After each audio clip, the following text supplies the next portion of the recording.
Mən Məmmədova Gülsuğra Eldar qızı bu müraciətimdə sizə bildirmək istəyirəm ki, 2020-ci ildə Müdafiə Nazirliyində yüksək vəzifədə çalışmış yoldaşım rəhmətə getmişdi. O rəhmətə getdikdən sonra 2 övladım vərəsəlik hüquq qazanmışlar. Sonradan biz məhkəməyə müraciət etdikdə Səbail rayon məhkəməsində 3 il bizim işimiz, mülki işimiz davam etmişdi.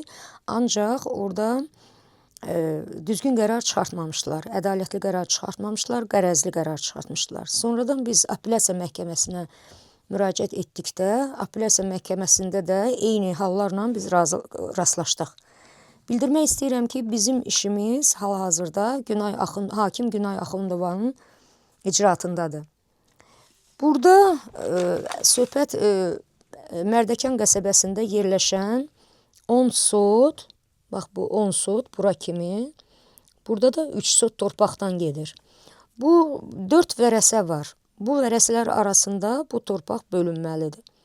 Ekspert qərar çıxardır ki, bu torpaq bölünmür.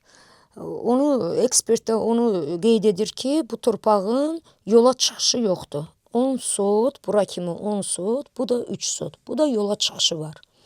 Amma ekspert deyir ki, burada da başqa bir vərəsənin evidir. Bu 10 sot düşür bu vərəsənin torpağına. Bu adamın da buradan başqa yerə çıxış yolu yoxdur. Ancaq bildirmək istəyirəm ki, bu adamın 3-cü vərəsənin burada göstərirəm. Burada bu yoldur. Bu yolda gəlir, buradan çıxır ümumi yola. Bu yolu da həmin adam özü asfalt çəkdirib. Əvvəl bu elə-belə torpaq yolu idi. Bunlar bu evi alanda bu torpaqlar hələ alınmamışdı. Necə ola bilər ki, bu adam bu torpaq bunun olmayanda, bəs bu hardan evinə gəlib gedirdi? Əlbəttə ki, bu yoldan gedirdi. Çünki ekspert bunu bilir. Ancaq özü qəsdən bunu qeyd eləmir. Yoldaşım rəhmətə gedəndən sonra bu vərəsə bu torpaqları da alıbdı. Bu torpaqlar da qarışıb bunun əmlaklarına. Bunlar hamısı bunundur. Yolu da ona görə o çəkdirib. Bu əmlak da onundur, 6 sot, bu əmlak da onundur. Onun arasından bu baseynlərdir, buradan da yol var. Bu da onundur. Ekspert deyir ki, bu adamın çıxışı yoxdur. Bu adamın arxa tərəfdən çıxışı var. Buradan isə bizim çıxışımız var. Bu 3 sotdur. 3 sotda da uşaqların vərəsə payı var. Bu 10 sotda da vərəsə payı var. Burada daha dəqiq göstərmək istəyirəm. Bax, bu 3 sot yola çıxır. 10 sot isə buradan belə gəlir. Hakim Günay Axundova burada çox qərəzli qərarlar qəbul eləyir. Biz 5 ildir bu məhkəmələrdə süründürməçiliklə qarşı tərəfin xeyrinə çıxan qərarlarla rastlaşıram.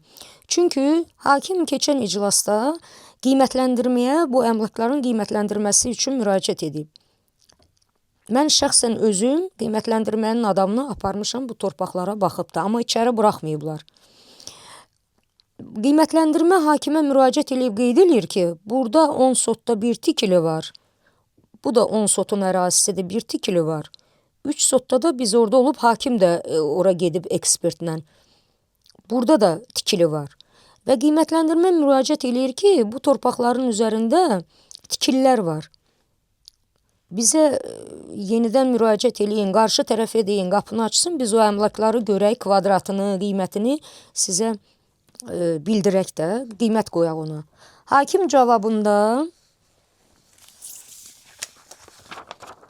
bu məktubda cavab göndərir ki, əmlakların nəzəri qaydada qiymətləndirilməsi və bazar qiymətinin dəyər müəyyən edilməsinə etiraz etmirəm. Nəzəri nə deməkdir? Nəzəridə qiymətləndirmə deyir ki, mən nəzəridə bilməyəcəm. O da qiymətləndirmir.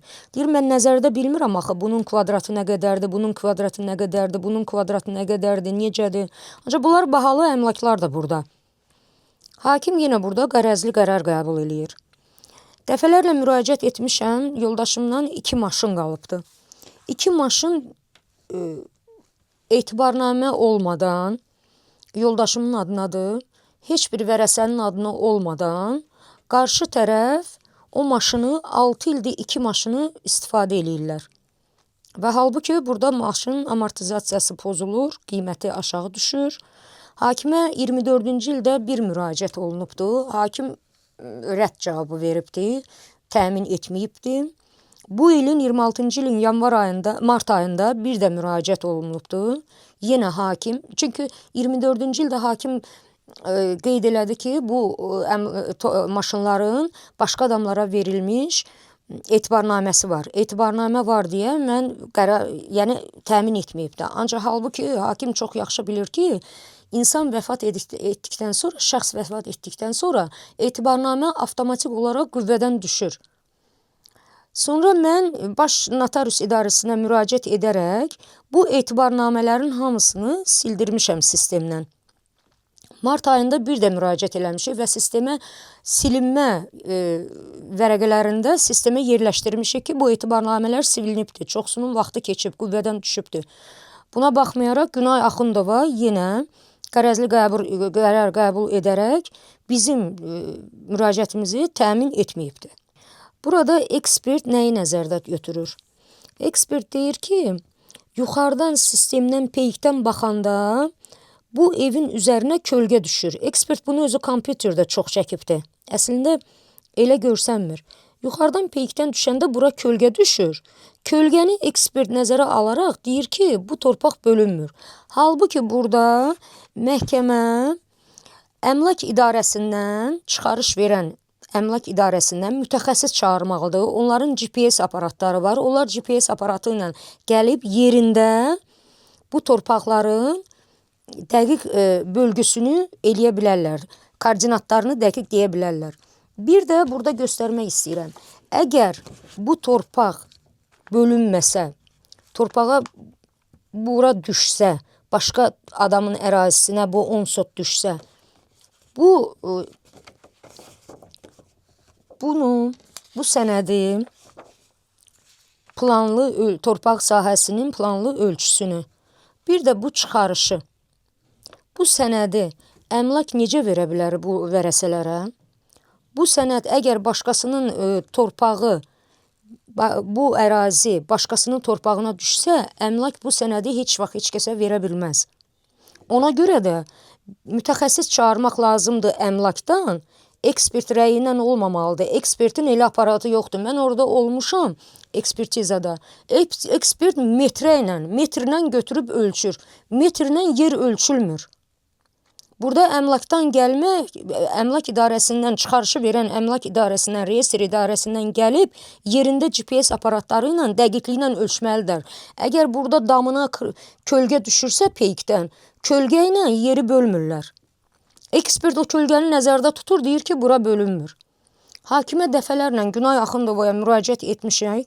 Heç biz 2 ildir orada bizim məhkəmə işimiz gedir. Günay Axundova dəfələrlə vəsadətlər vermişik. Heç birisini Günay Axundova təmin eləməyib. Ancaq qarşı tərəf nə desə, onun müraciətini o dəqiqə təmin eləyir. Mən buradan belə qənaətə gəlirəm ki, Günay Axundova qərəzli olaraq qanunsuz qərarlar qəbul eləyir və bu işə düzgün baxmır. Buradan Məhkəmə Hüquq Şurasının sədri İnam Kərimova müraciət eləyirəm. Bakı Apellyasiya Məhkəməsinin sədri Mübariz Əkbərova müraciət edirəm ki, hakim dəyişilməlidir, dəyişdirilsin və yerinə ədalətli bir hakim təyin olunsun və bu işə düzgün baxılsın. Bir daha xahiş eləyirəm ki, bu işi nəzarətə alsınlar və bu işi düzgün baxılmasında bizə köməklik etsinlər. Bundan əlavə olaraq mən dəfələrlə 5 il ərzində Daxili İşlər Nazirliyinin Yol Polis İdarəsinə müraciət etməyimə baxmayaraq, bu maşınlar, 2 maşın saxlanılmamışdı. Keçən il mən Daxili İşlər Naziri Vilayət Eyvazovun Facebook səhifəsinə yazdıqdan sonra dərhal Novxanıda Infiniti QX80 maşını saxlanılmışdı və Novxanı duracağına qoyulmuşdu. Lakin Mitsubishi Pickup L200 markalı maşın bugünə qədər saxlanılmamışdır. Bununla əlaqədar olaraq mən Bakı Şəhər Yol Polis İdarəsinə müraciət edərək, rəisin qəbuluna ərizə ilə müraciət edərək yazılmışdım. Lakin 8 ay keçməsinə baxmayaraq, bugünə kimi məni qəbula heç kəs dəvət etməmişdir. Buradan Daxili İşlər Naziri Vilayət Eyvazova müraciət edərək, Xahiş edirəm ki, bu maşının saxlanması haqqında Bakı Şəhər Yol Polis İdarəsinə göstəriş verilsin.